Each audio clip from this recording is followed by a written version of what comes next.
Hello friends, आशा करता हूँ आप सब लोग स्वस्थ होंगे। वेलकम टू जीएस फौजी। आज हम सभी आधुनिक इतिहास के एक बहुत ही महत्वपूर्ण टॉपिक कांग्रेस की स्थापना के कारण उसके विषय में हम सभी लोग आज चर्चा करने वाले हैं। और अगले वीडियो में हम सभी जो भी कांग्रेस के महत्वपूर्ण अधिवेशन हुए हैं उनके विषय में एक एक करके चर्चा करेंगे। तो शुरू करते हैं। तो बात शुरू होती है सन 1876 से 1880 के मध्य में जो भारत का वायसराय जो बन करके आता है वो है लॉर्ड लिटन। लिटन जब आता है तो इसी के समय में 1876 में ही दक्षिण भारत में अकाल पड़ता है और काफ़ी भारतीयों की मृत्यु भी हो जाती है। लेकिन इस पर ध्यान न देने के बजाय वो भारतीय खजाने को बेवजह ही इस्तेमाल कर रहा होता है। जैसे इसने 1877 में प्रथम दिल्ली दरबार का आयोजन किया। प्रथम दिल्ली दरबार का आयोजन किया। इसी के साथ साथ हम कुछ बातें और भी ध्यान रख लेंगे। जैसे जो द्वितीय दिल्ली दरबार था उसका आयोजन 1903 में और तीसरे दिल्ली दरबार का आयोजन 1911 में हुआ। 3 दिल्ली दरबार का आयोजन हुआ।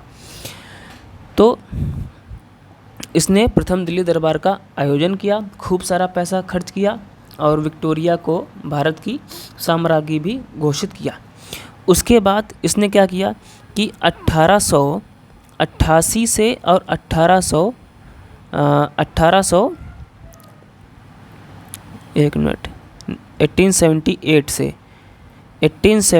से और 1880 तक इसी के समय में द्वितीय आंग्ल अफ़गान युद्ध लड़ा गया। द्वितीय आंग्ल अफ़गान युद्ध लड़ा गया। इसमें भी काफ़ी धन खर्च हुआ। तो इन सभी की ये जो हरकतें थी, लॉर्ड लिटन की ये जो हरकतें थी, इसके विषय में हमारे देश के 2 पत्रकार, जिसमें से नंबर 1 शिशिर कुमार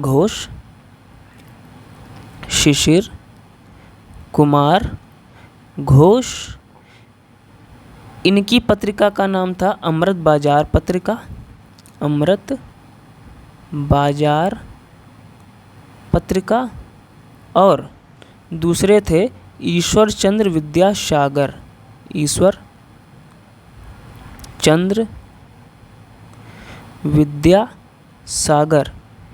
इनकी थी सोम प्रकाश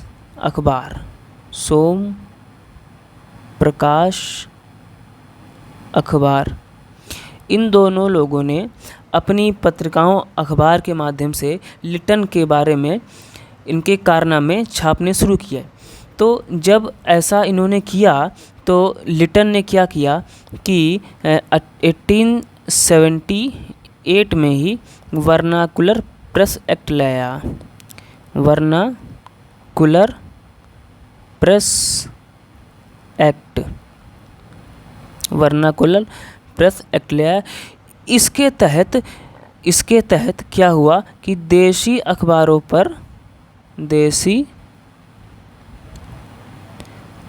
अखबारों पर अंग्रेज नियंत्रण रखने लगे। एक ये काम हुआ। फिर 1878 में ही लिटन आर्म्स एक्ट लेकर के आया। इसमें क्या था कि जो अंग्रेज थे, अंग्रेज बिना लाइसेंस के भी हथियार रख सकते हैं। बिना लाइसेंस के हथियार रख सकते थे, लेकिन भारतीयों को लाइसेंस अनिवार्य था। भारतीयों को लाइसेंस अनिवार्य कर दिया। लाइसेंस अनिवार्य। तो एक ये भी कारण हुआ। फिर उसके बाद क्या किया कि आपका फिर तीसरा ये हो गया पहला। दूसरा काम किया लिटन ने। फिर तीसरा काम लिटन ने ये किया कि इसने जो सिविल सेवा की जो परीक्षा होती थी, सिविल सेवा परीक्षा, इसमें जो मैक्सिमम एज थी वो भारतीयों के लिए 21 से घटाकर 19 वर्ष कर दी, 21 से घटाकर 19 वर्ष कर दी। तो ये सारे कुछ कारण हुए जो कि लॉर्ड लिटन के समय में हुए। फिर 1880 में आते हैं लॉर्ड रिपन। फिर 1880 से 1884 तक भारत का वायसराय बन के आता है लॉर्ड रिपन। रिपन के बारे में कुछ बातें याद रखना ज़रूरी है कि रिपन को ही भारत में स्थानीय स्वशासन का जनक कहा जाता है। स्थानीय स्वशासन का जनक रिपन को ही कहा जाता है। तो रिपन के समय में क्या हुआ कि रिपन के समय में एक बिल आता है जो कि था इल्बर्ट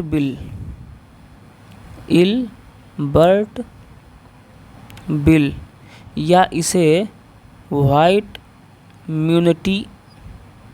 म्यूटिनी बिल भी कहते हैं। इसमें क्या था, ये जो बिल आया इसने काफ़ी आक्रोश पैदा किया भारतीयों के हृदय में। इस बिल के तहत क्या था कि जो यूरोपियन जज थे, यूरोपियन जजों को तो अधिकार था कि वो जो यूरोपीय मुजरिम थे और साथ ही साथ भारतीय मुजरिम दोनों के केस सुन सकते थे। यूरोपीय मुजरिम और प्लस भारतीय मुजरिमों के दोनों के केस सुन सकते थे। लेकिन जो भारतीय जज थे उन्हें केवल और केवल भारतीयों के ही केस सुनने का अधिकार था, यूरोपियन लोगों के केस सुनने का अधिकार नहीं था, केवल भारतीयों के केस सुनने का अधिकार था। तो जब ये बिल आया तो इसका काफ़ी विरोध झेलना पड़ा अंग्रेजी प्रशासन को।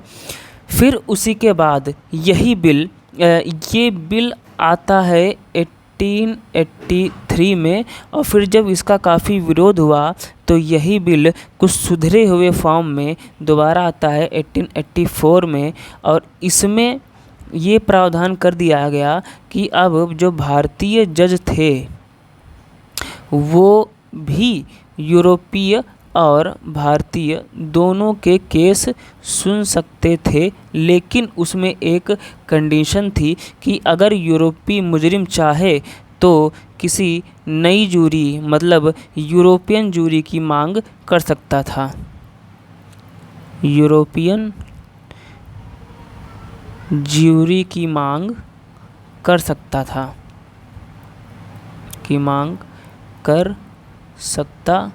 था। अगर यूरोपीय मुजरिम चाहे तो वो यूरोपियन ज्यूरी की मांग कर सकता था। तो ये सारी वजहें हुई। और फिर इसके बाद 1884 में क्या हुआ कि ब्रिटिश सेना ने 1884 में जो ब्रिटिश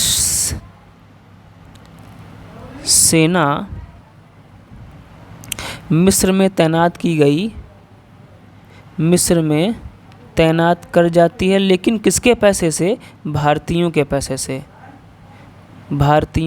इसमें जितना भी धन का खर्च होता था वो भारतीयों के ही पैसे से किया जाता था।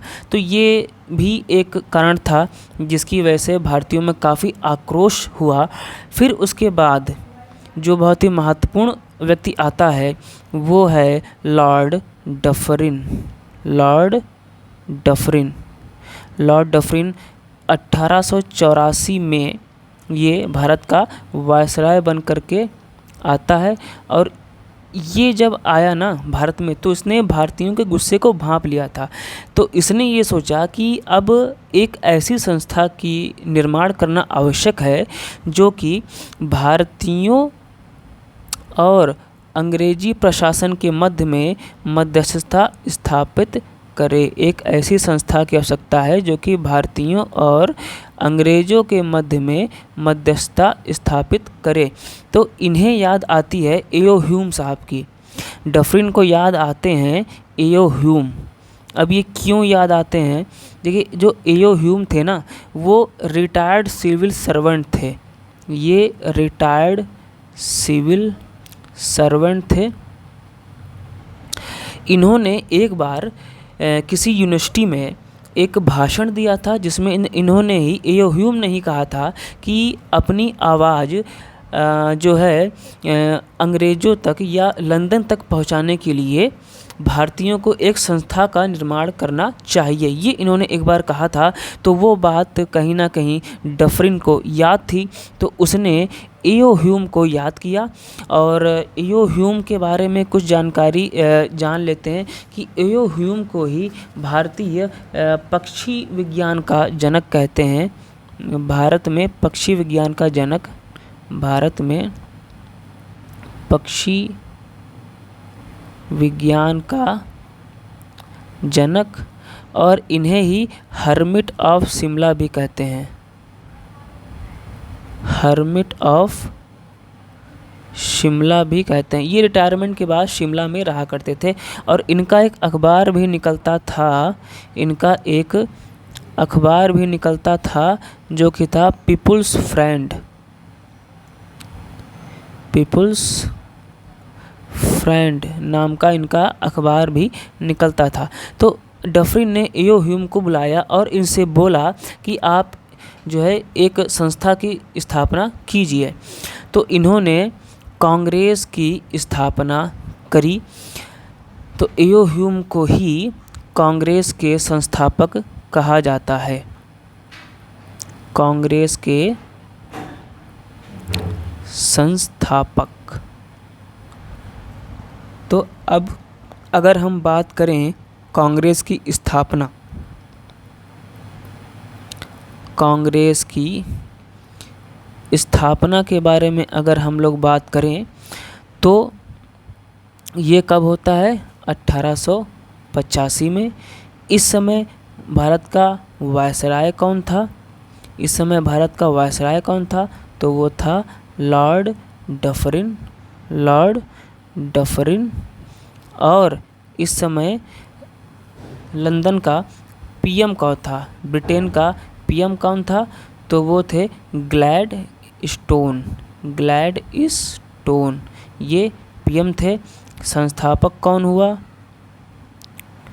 संस्थापक कौन हुआ?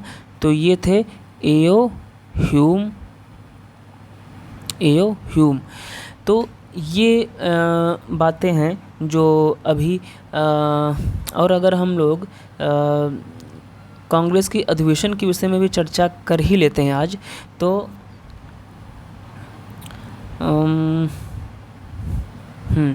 तो कांग्रेस का जो पहला अधिवेशन हुआ, पहला अधिवेशन जो हुआ वो 1885 में हुआ। इसके विषय में एक क्वेश्चन ये आता है कि ये जो कांग्रेस का पहला अधिवेशन जो बॉम्बे में हुआ, ये सबसे पहले पुणे में होना था।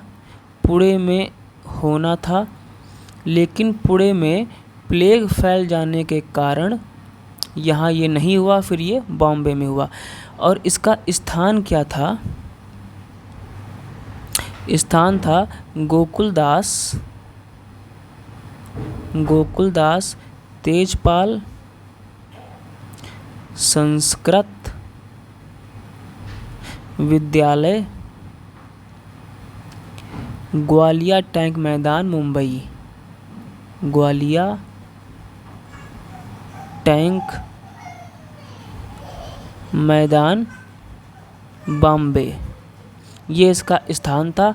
और इसके अगर प्रथम अध्यक्ष की बात करें, प्रथम अध्यक्ष की बात करें तो वो थे WC बनर्जी, मतलब व्योमेश चंद्र बनर्जी। कौन? व्योमेश चंद्र बनर्जी।